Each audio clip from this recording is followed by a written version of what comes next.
Hi everyone, and welcome to today's video. Today I bring you my current everyday minimal makeup routine. This is what I definitely gravitated toward when I was out in Colorado during our family vacation. I just didn't want to bother with a whole lot of makeup. I needed like maybe 10 minutes and then I was good to go. So I'm going to show you how I've been doing it. This is perfect for someone who's not looking to apply any foundation or any kind of heavy BB cream or CC cream or anything like that. I only have my moisturizer and my sunscreen on my face right now, and everything that we're going to be placing on top of the skin is very, very light. Like I said, very minimal. That's the name of the game for today. Now, if your brows are anything like mine, then you definitely take care of them even on your minimal makeup days. I mean, look at this. I have brows, they're just super light, and I do have sparse areas. So, you know, in order to try to fill them in and just make it look a lot more even, a lot more filled, I'm going to take my NYX pen. This is the, what is this called? The Lift and Snatch pen in the shade Espresso. I really like this because it only takes like a few little hair-like strokes and you're good to go. You don't necessarily have to fill them in completely. You don't necessarily have to shape them. This keeps the brows from looking too overly done. It helps fill in the sparse areas. See that? It only takes a couple minutes. Now I always go back in with a spoolie of some sort. When you blend it out, it definitely looks a lot more subtle than before. And then I'm just taking my CoverGirl brow pencil. This is in the shade Soft Brown. And as you can see right here, I'm just filling it in a tiny bit more. And that's it. They're done. I leave them pretty light on minimal makeup days just because I find that when I apply them, when I go in too heavy with the brows and then everything else is light, it just looks off on my face. Like the brows look very, very pronounced and then everything else is just kind of like, it looks like I didn't finish my makeup. So not looking for that, looking for just minimal makeup right now. All right, so now that we're done with the brows, let's start kind of evening out the complexion. I'm taking a little tiny bit of my Smashbox and Becca Under Eye Brightening Corrector. This one's in the shade Medium, and I'm just gonna concentrate it right here.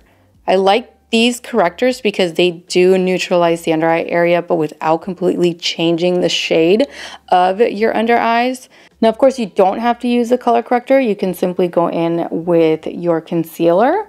But if you are going to do that, I would recommend a concealer that's closest to your complexion as far as this shade. When you stick to shades that are closest to your complexion, you're going to be able to conceal your under eye darkness a heck of a lot better than if you skip out on the color corrector and choose like a shade or two lighter, like we're usually told. When it comes to concealers and dark circles, you don't want to do that. Stick to something that's close to your complexion. Now, while I was on vacation, I was grabbing my Tarte Shape Tape, and that is what I would use underneath the eyes, but I really like this concealer, this new one from Huda Beauty. This is her Faux Filter Concealer. I wear the shade Sugar Biscuit, which is 3.5N.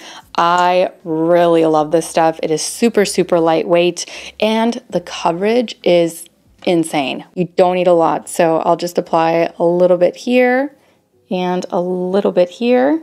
And I'm going to take my concealer brush. This is the Expert Concealer Brush from Real Techniques. I'm just going to be blending it out right here along the darkest area of the under eye.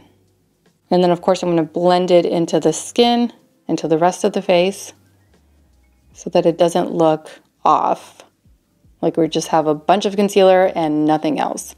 That's why I say that you should stick to a concealer that's closest to your complexion, because then you can do this too and you don't have to worry about applying foundation in order to even things out since it already matches your complexion pretty well.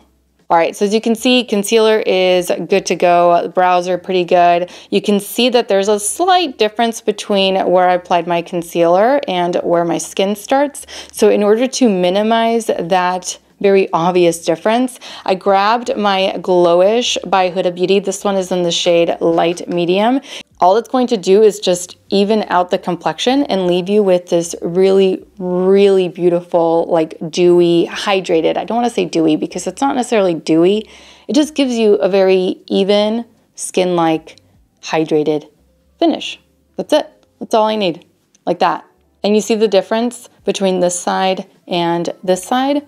This side looks nice and even. It's still my skin. It's very, very light. And it gives you this very beautiful, healthy finish. So That's why this one was a must. It went with me on vacation. Next thing is a little bit of bronzer, and I use the bronzer in a few different ways. Not only do I use it along the face, but I also use it along the eyes and underneath the lower lash line. So for the face, I'll take this guy right here. The shade is Don't Try It. So for the face, especially right here to contour, I'm going to take the cool tone shade down here. And by the way, this trio is in the shade medium. And I'm just going to run it right here along the hollow. And this is extra, like I didn't do this every single day, but when I had a few extra minutes, I would add a little bit of a contour. I'd go a little heavier with my bronzer. And then for bronzer, I'd go in with the center shade, just a little bit more warm, not as cool toned as this one. Just applied it right here just to add some color onto the face. Now for blush, I brought this one with me, which it was like a 2-in-1 since it is a baked blush. This one's from Sigma Beauty. It is their Tiger Lily shade. And a little of this goes a long way. So you just like barely tap your brush. And that's what you use. Look at that. It's such a beautiful shade. And you see that? It gives your face such a beautiful but subtle flush of color. I love this shade. All right, so going back to the bronzing trio, I'm going to take the lightest or the warmest bronzer shade from the trio, and this is what I'm going to run underneath my eye.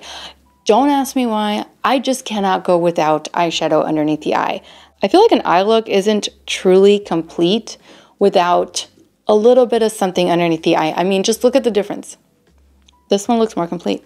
This one just looks like it's missing a little something, at least to me. So I always apply a little bit of something. If you watch any of my makeup tutorials, like it never fails. I always have to add just a little something. And I'm going to take the same shade with the same blending brush. This is the E38 from Sigma Beauty. And I'm just going to run it back and forth. Now this is, of course, completely optional because at this point you're like committing to an eye look, which at first I wasn't going to do, but now I'm like, you know what? I like it. Because I feel like sometimes after we apply our concealer, especially after concealer, the lid just kind of disappears or it just doesn't look very even anymore. So this is kind of just bringing a little bit of that back. Another thing that I really like to do is with my Charlotte Tilbury pot in Ambient Gold, I believe is the shade. It's like this creamy eyeshadow. I just pop it on to the lid and just blend it out. So it has like a lot of warmth in it, but you also get a little bit of that gold in it. It's very, very subtle. It's not loud glitter whatsoever, but I left it in Colorado because I gave it to my mom because it just looked really nice and I showed her just how easy it was. That one I highly recommend. Again, a bronzer, a good bronzer, that would be good too. Or you can go without. I mean, look, either way.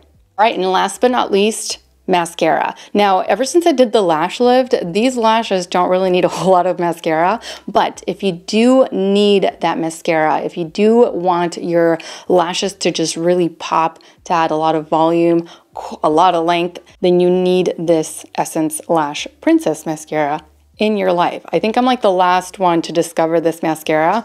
It's super inexpensive. It doesn't flake. It gives your lashes such a boost. I mean, look at this. Even just with one coat, you need this mascara. It's good. And I always just add a little bit of mascara to the outer lashes. Lashes on the lower lash line along the outer half. For lips, I went with my Hydro Melt Lip Mask, okay? It's infused with hyaluronic acid, vitamin E, shea butter, all the good stuff, and it gives your lips such like juiciness. This one's in the shade All Heart, looks like this. Absolutely love it. It's a must, especially if your lips are as dry as mine can get. It's a must. And that would complete it. Let me zoom you guys in so that you can get a close-up of everything so that you can see exactly how light it looks and how natural it appears.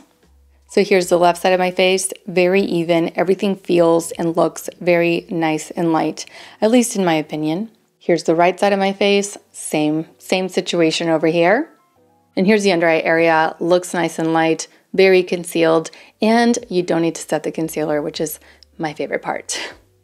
So that completes today's video. Thank you all so much for watching. I truly hope that you found this video tutorial helpful. Don't forget to subscribe to my channel so that you don't miss out on future videos. And also don't forget to follow me over on Instagram, where I absolutely love to interact with you guys. As always, take care, and I will see you all in my next video. Mwah! Bye.